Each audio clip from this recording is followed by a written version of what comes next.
నువ్వు చేసిన నెయ్యా ఇది? అచ్చమ్మా అమ్మమ్మ చేసినట్టుంది. ఏమి సువాసన, ఏమి సువాసన. ఇంట్లో నెయ్యి అయిపోయింది తెస్తారా? ఏంటి నెయ్యా?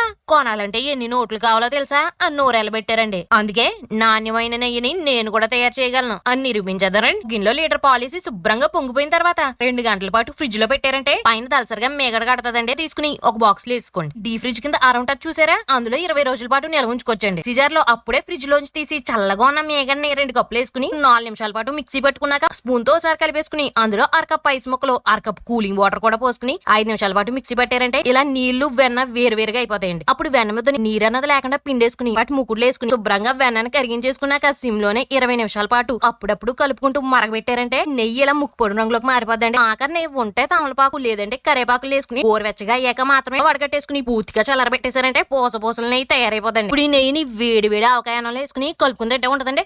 నరాలు కూడా నయగరా ఫాల్స్ లాగా నచ్చం చేయాల్సిందేనండి.